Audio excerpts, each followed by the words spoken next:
আসসালামু আলাইকুম, আমি রকিবুল ইসলাম, কোর ক্যাম্প শিক্ষা পরিবারের কেমিস্ট্রি ইনস্ট্রাক্টর। তোমাদের সামনে আমি ধারাবাহিকভাবে পরিমাণগত রসায়ন নিয়ে আলোচনা করতেছিলাম। তো আজকে আমি তোমাদেরকে সর্বশেষ যে টপিক, সেই টপিকটা নিয়ে আলোচনা করব। সেটা হচ্ছে তোমার রাসায়নিক সমীকরণ ভিত্তিক গণনা। তো এটা নিয়ে আলোচনা করার পূর্বে প্রথমে তোমাকে কতগুলো সূত্র সম্পর্কে ধারণা নিতে হবে। যেমন আমরা জানি কি মোল সংখ্যা n = কি W/m, অর্থাৎ প্রদত্ত ভরকে আমরা যদি আণবিক ভর দ্বারা ভাগ করি তাহলে কি আমরা উপাদানের মোল সংখ্যা পাই।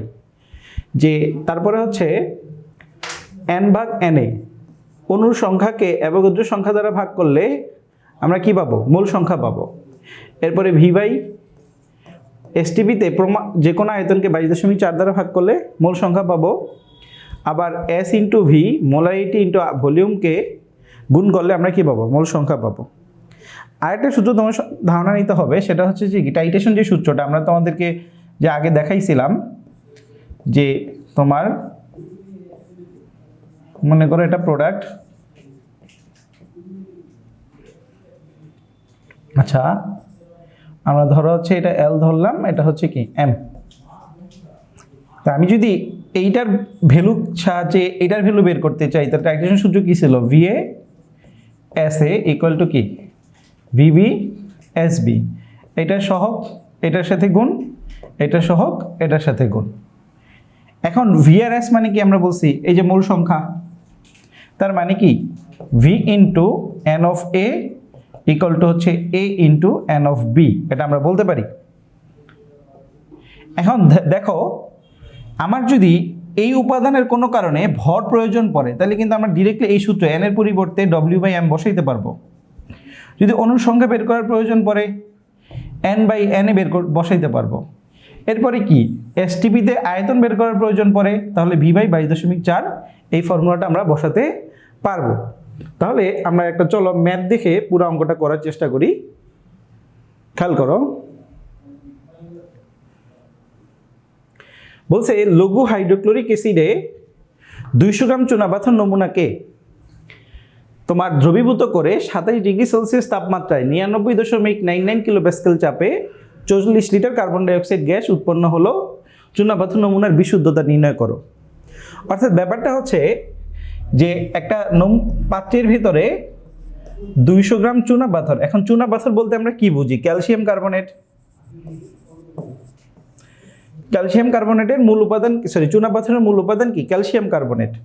তো এখানে যেহেতু বিশুদ্ধতা বের করতে বলছে, তার মানে চুনাপাথরের নমুনায় ক্যালসিয়াম কার্বনেটের পাশাপাশি সম্ভাবনা থাকতে পারে যে কি অন্যান্য কি ভেজাল মিশ্রিত থাকতে পারে। তা আমরা দেখবো যে এখানে আসলে ভেজাল আছে নাকি পুরো যে 200 গ্রাম চুনাপাথর যেটা দেওয়া আছে এটা পুরোটাই ক্যালসিয়াম কার্বনেট কিনা। এখন এটার মধ্যে কি করা হয়েছে, তোমার লঘু হাইড্রোক্লোরিক অ্যাসিড দ্রবীভূত করা হয়েছে। এখন তোমার কাছে জানতে বলা হয়েছে যে এখানে আরেকটা ইনফরমেশন দেওয়া আছে যে 27°C 99.99 কিলোপ্যাসকেল চাপে তোমার 40 লিটার কার্বন ডাইঅক্সাইড গ্যাস পাওয়া যায়। এই ছিল ইনফরমেশন। এখন তোমার কাছে জানতে চাইছে যে চুনাপাথরের বিশুদ্ধতা কত। তাহলে খেয়াল করো, আমরা নর্মালি যে হাইড্রোক্লোরিক অ্যাসিডে যে চুনাপাথর যখন মিশ্রিত করা হয় তখন চুনাপাথরের মূল উপাদান কি, ক্যালসিয়াম কার্বনেট বিক্রিয়া করবে। তাহলে আমার উৎপাদ কি আসবে, ক্যালসিয়াম ক্লোরাইড, পানি আর কি কার্বন ডাই অক্সাইড। এখন যদি বিক্রিয়ার সমতা করি আমরা, খেয়াল করো ক্লোরিন কয়টা, এখানে 2টা, তাহলে এখানে 2। তাহলে দেখো বাকি সবগুলা মিলে গেছে। তাহলে আমার এখানে ভ্যালু দেওয়া আছে কি, ক্যালসিয়াম কার্বনেটের, বের করতে বলছে কি কার্বন ডাই অক্সাইডের। একটা জিনিস মাথায় রাখবা যে বিক্রিয়া মিশ্রণ থেকে যদি কোনো উপাদানের ভ্যালু বের করো তাহলে সেটা অবশ্যই STP কন্ডিশনে বের হবে। কোন কন্ডিশনে বের হবে, STP কন্ডিশনে। কিন্তু তোমার এখানে প্রশ্নে উল্লেখ করা আছে 27°C এবং 99.99 কিলোপ্যাসকেল চাপে। তার মানে আমার যে এখানে কার্বন ডাই অক্সাইড গ্যাসটা ভ্যালুটা যেটা দেওয়া আছে এই ভ্যালুটা STP-তে দেওয়া নাই।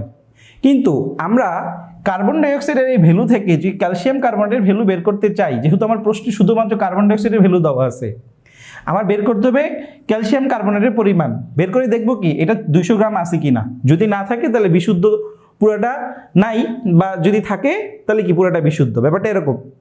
তাহলে খেয়াল করো, বিক্রিয়া থেকে যদি কোনো উপাদান বের করি, মানে উপাদানের ভ্যালু বের করি, তাহলে সেটা এসটিপিতে যেহেতু, কিন্তু প্রশ্নে দেওয়া আছে অন্য একটা কন্ডিশনে, তাহলে আমাকে কি করতে হবে আগে, যে এই কার্বন ডাইঅক্সাইডের ভ্যালু থেকে যদি আমি ক্যালসিয়াম কার্বনেটের ভ্যালু বের করতে চাই, তাহলে এটাকে অবশ্যই আগে এসটিপিতে কনভার্ট করতে হবে। যে প্রশ্নে প্রদত্ত যে ভ্যালুটা দেওয়া আছে, এই ভ্যালুটাকে কিসে কনভার্ট করতে হবে? এসটিপিতে কনভার্ট করতে হবে। এসটিপিতে কনভার্ট করার পরে তারপর কার্বন ডাইঅক্সাইডের ভ্যালু থেকে আমরা ক্যালসিয়াম কার্বনেটের ভ্যালু বের করব। তাহলে আমরা চলো এটা অঙ্কটা করি, যে ক্যালসিয়াম কার্বনেট যোগ হচ্ছে হাইড্রোক্লোরিক অ্যাসিড, ক্যালসিয়াম ক্লোরাইড, পানি আর কি কার্বন ডাই অক্সাইড। তাহলে সমতা করলে ক্লোরিন যেহেতু দুইটা, তাহলে এখানে HCl আসবে কয়টা? দুইটা। তাহলে আমার এখানে প্রশ্নের মধ্যে দেওয়া আছে কি, যে তোমার তাপমাত্রা দেওয়া আছে T27°C। তাহলে এটাকে অবশ্যই ক্যালভিন স্কেলে নিলে 27-এর সাথে 273 যোগ করব, ক্যালভিন চলে আসবে 300 ক্যালভিন। তারপর হচ্ছে তোমার চাপ দেওয়া আছে কত? P 99.99 kilo Pascal. এটাকে এটিএম এ নিলে কি হবে? 99.99 ডিভাইডেড বাই 101.325। তার মানে কিলো প্যাসকেলকে তুমি যদি এটিএম এ কনভার্ট করতে চাও, তাহলে 101.325 দ্বারা ডিভাইড করতে হবে।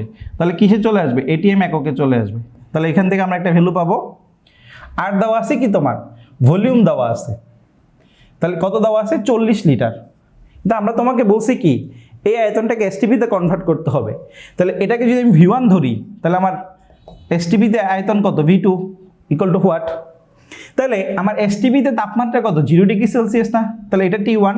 তাহলে এসটিপি তাপমাত্রা কত ধরবো? T2 273 kelvin. আর চাপ হচ্ছে P2, সেটা কত? এসটিপিতে চাপ কত? P1, সরি 1 atm, আর এটা হচ্ছে P1। তাহলে এখান থেকে আমরা যদি আদর্শ গ্যাসের সমন্বয় সূত্রটা বসাই দেই, P1 V1 by T1 sorry equal to P2 V2 divide by কত? T2। তাহলে V2 ইজ ইকুয়াল টু কি আসবে? P1 V1 T2 divide by P2 T1। এখন এখানে আমি যদি প্রয়োজনীয় ভ্যালুটা বসাই দেই, 99.99 ডিভাইডেড বাই 101.325 ইন্টু V1 হচ্ছে তোমার 40, T2 হচ্ছে 273, P2 হচ্ছে 1, আর T1 হচ্ছে তোমার 300 ক্যালভিন। তাহলে এইখানে ক্যালকুলেশন করলে আমরা কার্বন ডাইঅক্সাইডের V2 ভ্যালু পেয়ে যাব। তো এই কার্বন ডাইঅক্সাইডের এই V2 লিটার দ্বারাই কি আমার কি এসটিপিতে আয়তনটা চলে আসলো। এখন আমি যদি খেয়াল করো, এই V2 এর ভ্যালু দ্বারা কার্বন ডাইঅক্সাইডের এই এসটিপির আয়তন দ্বারা কি বের করবো? ক্যালসিয়াম কার্বনেটের ভর বের করব। তাহলে দেখো তো বিক্রিয়ায় আমরা কি দেখতেছি, যে 1 মোল ক্যালসিয়াম কার্বনেট ইকুইভ্যালেন্ট টু কি? 1 মোল কার্বন ডাই অক্সাইড। তাহলে এটাকে আমরা কি টাইট্রেশন সূত্রে ফেলতে পারি না? যে কি টাইট্রেশন সূত্র কি বলছিলাম? V into S of calcium carbonate equal to V into S of carbon dioxide. তাহলে এটার 1 এটার সাথে গুণ দিতে পারো, এটার 1 এটার সাথে গুণ হবে। এখন আমার কার্বন ডাই অক্সাইডের এসটিপিতে আয়তন দেওয়া আছে, তার মানে কি এই V আর S টাকে আমি কি 22 V বাই 22.4 ফরম্যাটে নিয়ে যাব। আর এই V আর S এর পরিবর্তে কি লিখতে পারবো? W by M of calcium carbonate. তাহলে দেখো এই W অফ ক্যালসিয়াম কার্বনেট আমরা বের করব। তাহলে এই ভিটা কত? এই যে এখানে যেটা পাইছে এটা বসাই দিবা, 22.4 into M of calcium carbonate, যেটা যে M অফ ক্যালসিয়াম কার্বনেট সেটা হচ্ছে 100। কত? 100। এরপর যেটা আসবে সেটা তুমি এই ভ্যালুর সাথে 200 গ্রাম কম্পেয়ার করবা। যদি এটা মিলে যায় 200 গ্রাম, তাহলে কি এটা কি পুরোপুরিটাই কি বিশুদ্ধ। আর যদি না মিলে তাহলে বুঝতে হবে যে এখানে ভেজাল আছে। তার মানে কি 200 গ্রামের থেকে কম আসলে বুঝতে হবে এখানে ভেজাল আছে। ওকে, এরপরে আমরা পরবর্তী কোয়েশ্চেনটাতে চলে যাই। 95% বিশুদ্ধ 100 গ্রাম চুনাপাথরকে অতিরিক্ত হাইড্রোক্লোরিক অ্যাসিডে দ্রবীভূত করে যে পরিমাণ কার্বন ডাই অক্সাইড পাওয়া যায়, ওই পরিমাণ কার্বন ডাই অক্সাইড কি পরিমাণ সোডিয়াম হাইড্রোক্সাইডকে সম্পূর্ণরূপে সোডিয়াম কার্বনেটে পরিণত করবে। তো খেয়াল করো, ক্যালসিয়াম কার্বনেটের চুনাপাথর, আচ্ছা সরি এখানে তোমার 95% বিশুদ্ধ 100 গ্রাম চুনা পাথরের কথা বলা আছে। আগে প্রশ্নটা আমরা বুঝি। এই চুনা পাথরের মধ্যে হাইড্রোক্লোরিক অ্যাসিড দ্রবীভূত করা হয়েছিল। এখান থেকে যে পরিমাণ কার্বন ডাই অক্সাইড পাবা, এই কার্বন ডাই অক্সাইড কে সোডিয়াম হাইড্রোক্সাইড দ্বারা সম্পূর্ণরূপে কি করবা, যুক্ত করে সোডিয়াম কার্বনেটে পরিণত করবা। এখন তোমার কাছে জানতে চাইছে এই সেম পরিমাণ কার্বন ডাই অক্সাইডের সাথে কি পরিমাণ সোডিয়াম হাইড্রোক্সাইড যোগ করলে তোমার কি তা সম্পূর্ণরূপে সোডিয়াম কার্বনেটে পরিণত হবে, তা সোডিয়াম কার্বনেটে পরিণত হবে। তো খেয়াল করো, আমরা যদি বিক্রিয়াটা দেখি, এখন সলিউশন করি।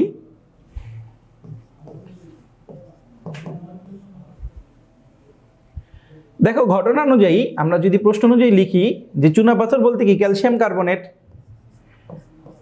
হাইড্রোক্লোরিক অ্যাসিডের সাথে মিশ্রিত করলে কি পাবা, ক্যালসিয়াম ক্লোরাইড, পানি, কার্বন ডাই অক্সাইড।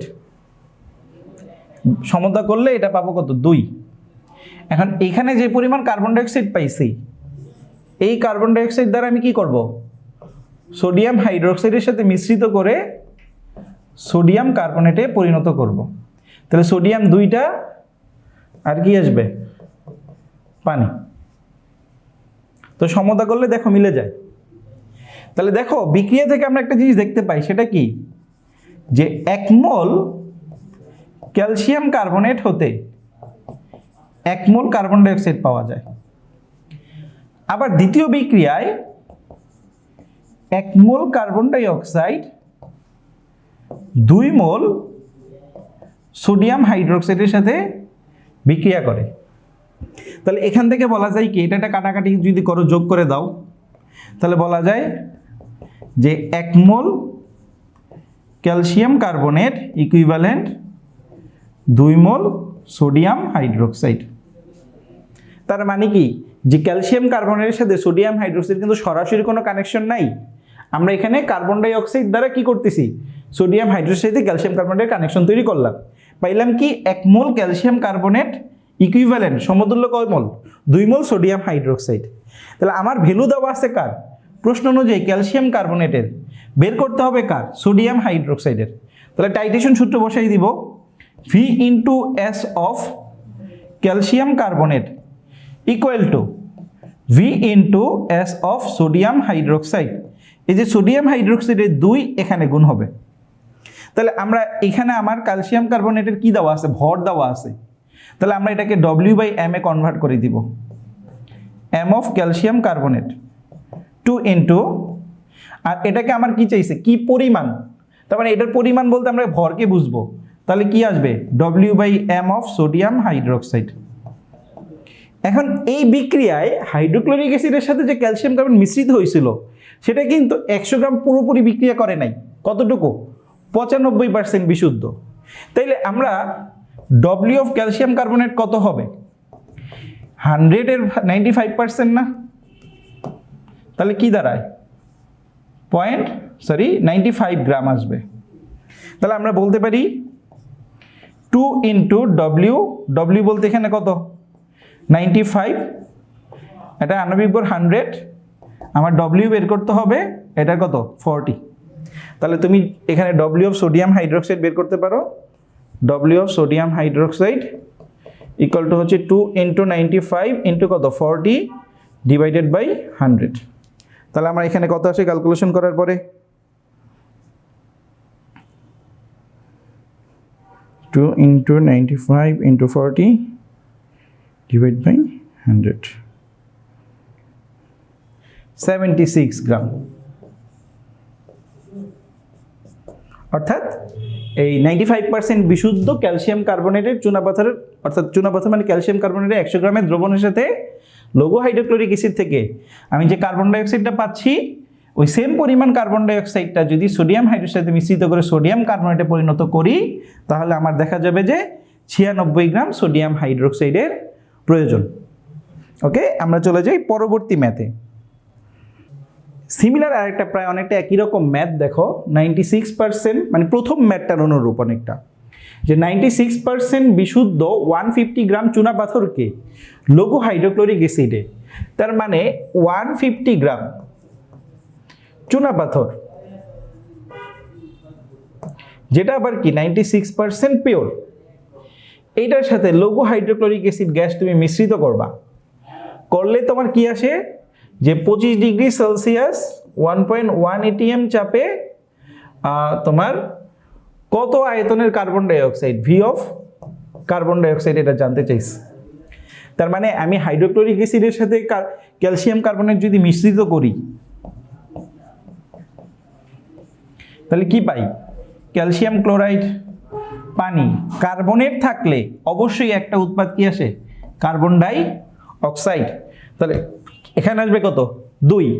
তাহলে লক্ষ্য করো, আমি বলছি কি একটু আগে যে বিক্রিয়া থেকে যদি কোনো একটা ভ্যালুর মানে উপাদান থেকে, পরিমাণ থেকে অপর একটা উপাদানের ভ্যালু বের করতে চাও, সেটা অবশ্যই কি এসটিপি কন্ডিশনে বের হবে। কিন্তু তোমাকে জানতে চাইছে 25 ডিগ্রি সেলসিয়াস আর 1.1 atm চাপে। তাহলে আমার এখানে ক্যালসিয়াম কার্বনের যে ভরটা দেওয়া আছে, এই ভরটা থেকে আমি প্রথমে যে কার্বন ডাইঅক্সাইডের ভ্যালুটা পাবো সেটা কোন কন্ডিশনে পাবো? এসটিপিতে। পরবর্তীতে সেটাকে আমরা এই তাপমাত্রা এই চাপে কনভার্ট করে ফেলবো। তাহলে চলো এটাকে আমরা সলিউশন করি। ক্যালসিয়াম ক্লোরাইড প্লাস হচ্ছে হাইড্রোক্লোরিক অ্যাসিড, সরি ভুল করছি, ক্যালসিয়াম কার্বনেট প্লাস হচ্ছে হাইড্রোক্লোরিক অ্যাসিড, ক্যালসিয়াম ক্লোরাইড, পানি, আর কি আসবে? Carbon dioxide. তাহলে এখানে আসে কয়টা? 2টা। তাহলে আমার প্রথম কাজ হচ্ছে ডব্লিউ অফ ক্যালসিয়াম কার্বনেট, মানে কি বিশুদ্ধ ক্যালসিয়াম কার্বনেটটা বের করে নিব, মানে চুনা পাথরের যে ক্যালসিয়াম কার্বনেটটা থাকে সেটা বের করে নেওয়া। তাহলে 0.96 এটা হচ্ছে 150, যে 150 গ্রামের 96%, এটা ক্যালকুলেশন করলে 144 গ্রাম পাবা। তাহলে এই পরিমাণ থেকে আমার যে কার্বন ডাইঅক্সাইডের ভ্যালু যেটা আসবে সেটা কোন কন্ডিশন আসবে? এসটিপিতে। তাহলে আমরা বলতে পারি কি যে W/m of calcium carbonate equal two কি? V/22.4। ওই যে তোমার টাইট্রেশন ফর্মুলা অনুযায়ী যদি এটা বসাই, তাহলে লক্ষ্য করো এটা পাইলাম কত? 144, এটা কত? 100, তাহলে V 22.4। তাহলে আমার ভি অফ কার্বন ডাইঅক্সাইড আসবে কত? 144 ইন্টু 22.4 ডিভাইড বাই 100। তাহলে এটাকে ক্যালকুলেশন করলে আমরা কত পাবো? 32.256 লিটার। এটা যেটা আসছে এটা আমার কোন কন্ডিশনে আসছে? এসটিপি কন্ডিশনে। কিন্তু আমাকে বের করতে বলছে কোন অবস্থায়?